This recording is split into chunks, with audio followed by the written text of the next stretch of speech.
आज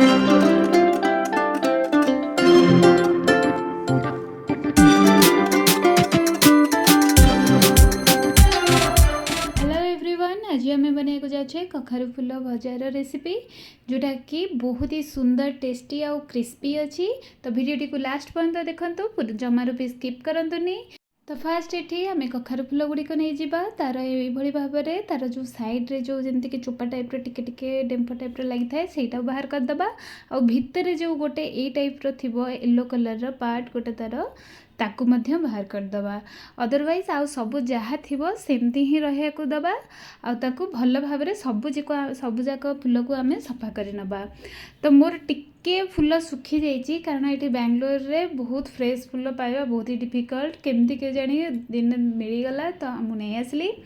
तो ये देखिपे से गुड़ाक आम भल भाव में पानी रे धोई नबा। तो पानी रे धोई सारिकी एबे बाहर कर नबा आम गोटे प्लेट को। तो कखारु फूल भजा आपण समस्ते प्राय खाई मुझे अनुमान करुच्ची। आदि आपण आउ को रेसिपी बनाऊे कखारु फूल भजा ताहले मते निश्चिंत भाव में जनइबे कमेंट बॉक्स रे। तो ये भल भाव में धोई सारी गोटे प्लेट को बाहर कर नबा। तो ये गोटे छोट हेमदस्ता नबा जो कि छेचा हुए।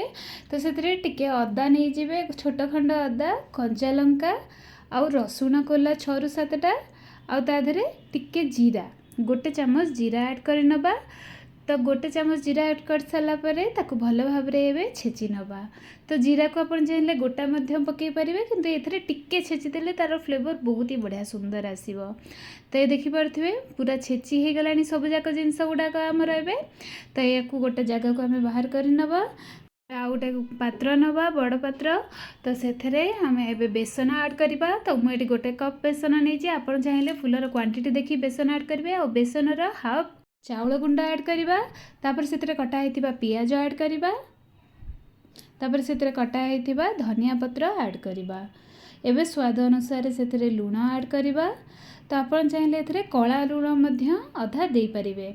से आम बैटर बनायापी आवश्यक अनुसार पानी दबा। तो एकाथरे बेसी पानी देदेवेनि टिके टिके पानी देकी तार बैटर को जमती थिक बैटर भाव में आम ताको रेडी करवा। तो आप चाहिए ये बैटर टी को आप हाथ द्वारा मत भल भाव में पूरा गोल पारे किंतु मन रखता पूरा काठुआ बैटर करेनि आउ टिके नाकू पानिया पानिया करेंगे।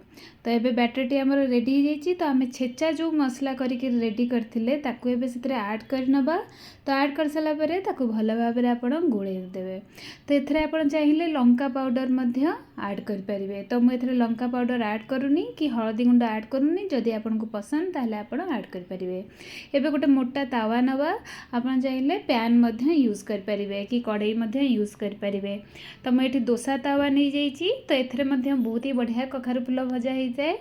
तो ये आम ए सोरिष तेल ऐड करवा। सोरिष तेल ऐड करके भल भाव में खेल नबा। तो ए मुंड से मुंड जमी भल भाव में तेल सबुआड़े लगिज। तापर से फूल को पिठौरे आम डीप करके गोटे पर गोटे आम तेल उपर ऐड कर नबा थोईदबा। एबे गैस फ्लेम आम मीडियम ही रखा हाई पूरा रखानी ना उपर उपर हो भितर टोटाली हबानी। एबे सब गुड़िक ऐड कर सारा ताकू आम मीडियम फ्लेम रे भाजवा। तो भाज सारापर टिके टिके उल्टेकी एपट सेपट करके भल भाव में क्रिस्पी आउ गोल्डन कलर आसिया पर्यंत ताकू भल भाव में आम फ्राए कर नबा। आपन चाहिए या पूरा डीप फ्राए करें। डीप फ्राए टेस्ट भल थाए। आप कम तेल खर्च करके भाव में अल्प तेल भाजी पारे। तो ये भाव में गोल्डन कलर है आम ए सर्विंग प्लेट को बाहर कर नबा। तो आप जब ट्राए केबे करना ताले निश्चिंत ट्राए करूँ बहुत ही सुंदर रेसिपी। आ मते कमेंट बॉक्स रे जणातु आपको मो वीडियो केमती लगिला। जदि भल लगी थाए तो लाइक शेयर एंड सब्सक्राइब निश्चिंत करेंगे।